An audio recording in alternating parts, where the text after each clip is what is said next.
Mamă, vine. Acum să mă ascund. Nu te mă ascund, Doamne. Fug. Nu mai am să mă duc până mă duc după aia, prima dată mă duc sus. Ce face acolo? Se aude ceva manetă. Se aude ceva. Eu cred că cineva e în casa mea. Mă duc jos. Deci dacă cineva e în casa mea, o să sun la poliție. O să acopăr aici, o să acopăr. Să nu mă prindă.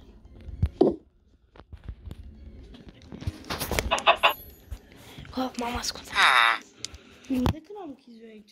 Cred că am închis eu și mi-aduc aminte. Dar nu. Of. De câteva zile sunt paranoid. Dar nu știu, aud uși. Ori cineva e la mine în casă, ori sunt eu paranoid. Dar cred că sunt doar paranoid 100%. Plec la muncă. Dacă mai găsesc iar un pui făcut sau mâncare mâncată, înseamnă că 100% cineva e în casa mea. Ok. Oare a plecat. Ok, s-a auzit ușa.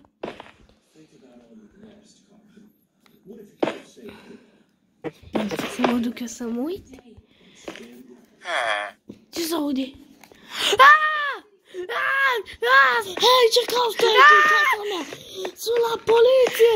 Halo, dai drumul, plecă! Sunt la poliție! Oh, nu! Ajutor! Halo,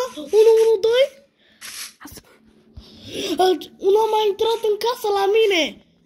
Să uite! De două zile intră în casă la mine și eu nu știam. Haide, e o fată, băiat, ce-o fi? Băiat, că n-am apucat să vă la fată. Fură, mănâncă mâncare, dar acoperă, mi-a stricat aici. Haideți repede. Oh, nu, ce mă fac? Trebuie să fug din această lume. Papa, eu nu o să mai stau aici.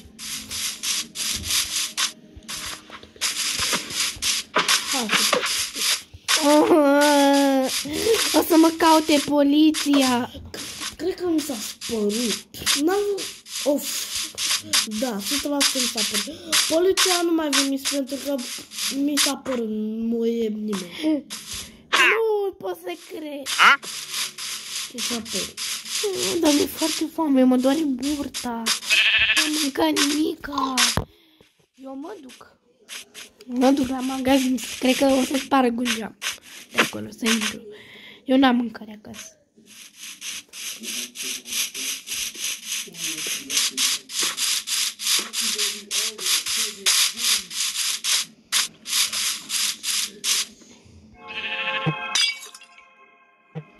Așa. Ia să vedem ce aveți. Plăcintă.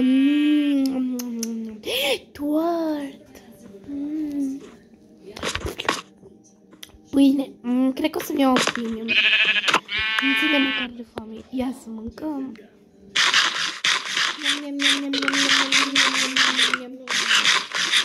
Așa. Mai am. Așa să mă duc și eu la magazin să-mi cumpăr ceva. Cred că o să dau jurăire pe aici. Vreau să mă fac o sumă. În câteva minute trebuie să mă... Am lăsat magazinul deschis singur, trebuie să mă duc.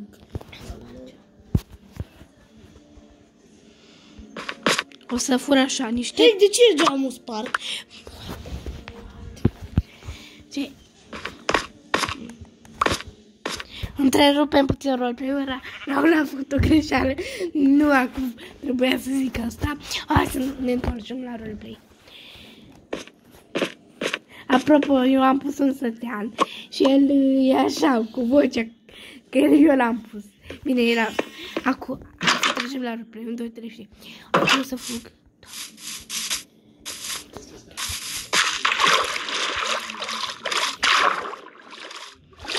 Să mă duc și eu la magazinul meu.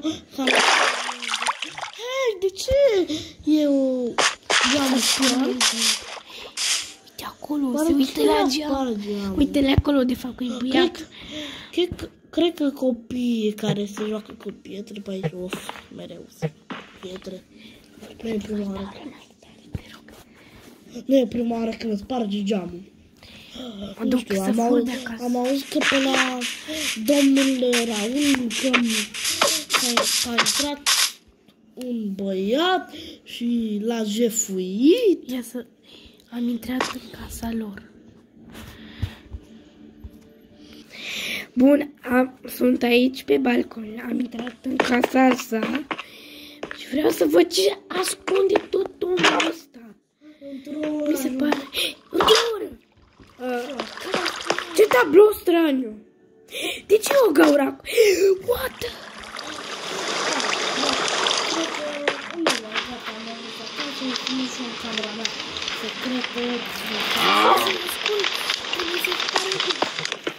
Nu că am topul.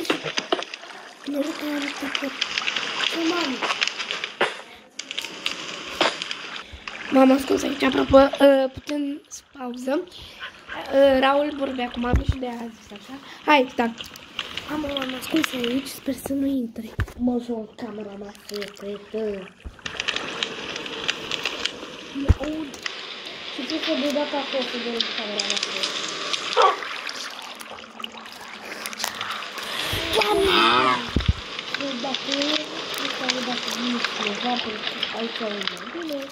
Am o idee, o să... Și dacă mă jefuiește cineva cu fel.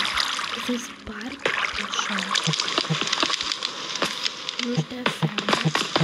Nu trebuie să ajung afară. Uite, și o să urcam de-astea multe.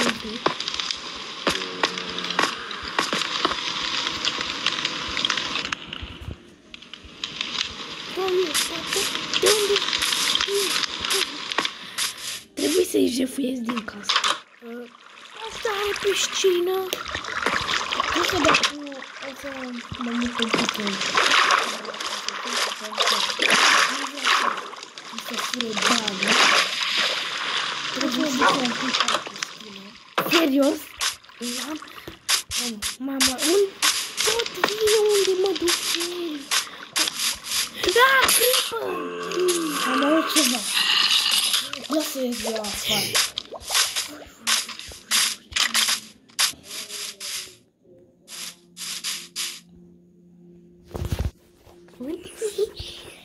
Nebunul ăla.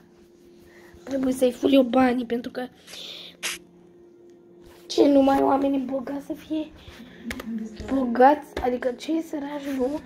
Eu am crescut fără familie, nimeni nu m-a vrut să mă țină. Da, cu dormai.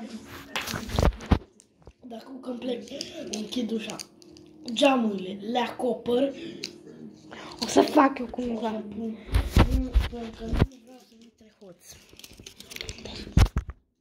Mai am niște apă la mine, așa că o să beau. Mi-a mai intrat mie hoț, dar a fost norocos. Ce? E goală?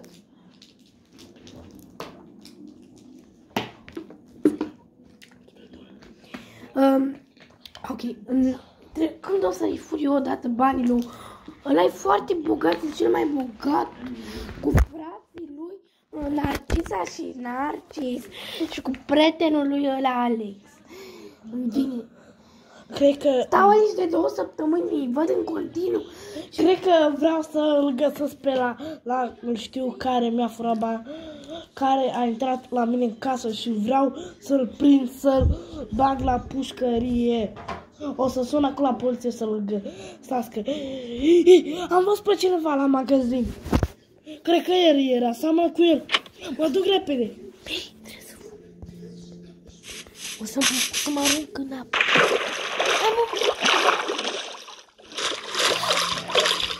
Rămân fără respirație. Nu mă prinde, nu o să mă vadă dacă mă ascund. Hei, cine e în apă? Te-am văzut! Mama, Ești după copac, că te-am văzut. Nu te ascunzi, ești? am sabia. Unde ești? Hei, unde ești? Unde ești de nu te vezi? O să te omor. În cu. Așa. Uite-mă! Nea. Hai după mine. O să Las că vin eu după mine. O să-ți fur eu banii. Că Suna poliție! Poliția! E un băiat aici la care vrea să-mi fure banii. Haideți repede! O să părăsesc ce să fac. Nu o să scap tu așa, Raul! Da!